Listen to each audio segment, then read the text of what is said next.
Voilà une petite vidéo pour trouver un développement limité en utilisant des logiciels. Donc là je vous présente un développement limité trouvé avec le logiciel Maxima et ensuite le même développement limité trouvé avec le logiciel GeoGebra. Donc dans Maxima c'est relativement simple, il faut aller dans le menu calcul et le menu obtenir une série.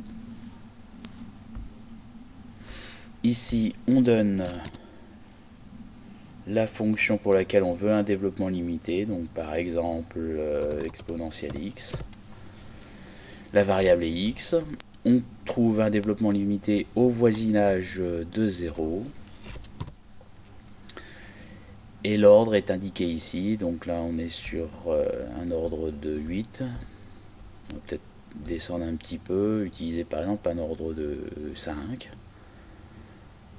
on fait OK, et voilà. Le développement limité de la fonction exponentielle x en 0, voisinage de 0 à l'ordre 5, et sous la forme 1 plus x carré sur 2, etc. Plus, normalement il faudrait afficher ici x puissance 5 fois epsilon de x avec la limite d'epsilon de x égale à 0 quand x tend vers 0. D'une manière générale, l'utilisation d'un développement limité sert essentiellement à trouver l'équation de la tangente en 0, puisque là on l'a demandé en 0, de cette fonction-là. Donc on regarde les premiers termes. Là l'équation de la tangente se situe sur cette partie-là du développement limité. Donc là on a pour tangente en 0 la droite d'équation y égale 1 plus x. On regarde ensuite le terme d'après afin de trouver la position de la courbe par rapport à sa tangente. Donc là le terme qui suit la tangente est le terme x carré sur 2. Ce terme là est strictement positif quand x est négatif ou positif d'ailleurs. Ce qui fait que notre courbe est au-dessus de sa tangente. Donc voilà un premier développement limité avec le logiciel Maxima. Nous allons faire la même chose avec le logiciel GeoGebra.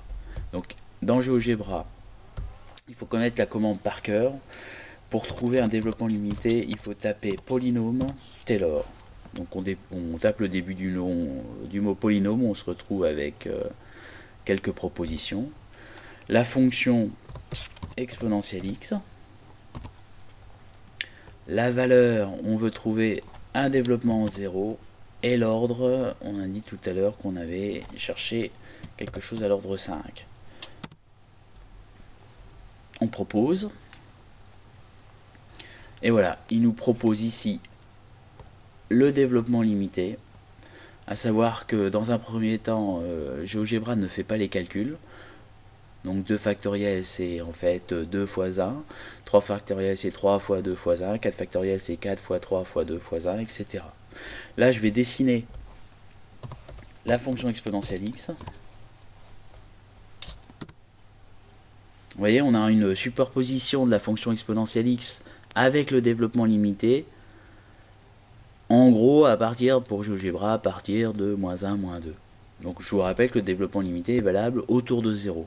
Donc là, au sens large, on se retrouve avec quelque chose qui ressemble essentiellement à la fonction exponentielle x, autour de 0.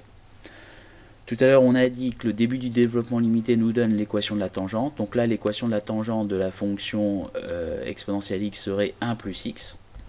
On va taper y égale 1 plus x. On a effectivement la droite y égale 1 plus x qui est tangente à la courbe exponentielle x en 0. On a dit que le terme qui est juste après l'équation de la tangente nous donne la position de la tangente par rapport à la courbe. Là, ce terme-là, x carré sur 2, est un terme positif. Ça veut dire que la courbe est au-dessus de sa tangente. La courbe est ici. La tangente est ici. Donc on a bien une courbe au-dessus de la tangente. Alors on peut essayer de travailler un petit peu le développement limité dans le module calcul formel de GeoGebra. Donc pour ça, on affiche le module calcul formel. On passe le développement limité dans le module. il nous fait une mise au même dénominateur, ce qui n'est pas forcément ce que l'on souhaite. Donc par contre, ce qu'on peut demander, c'est un développement. Alors, on sélectionne notre voilà, et on lui demande de développer.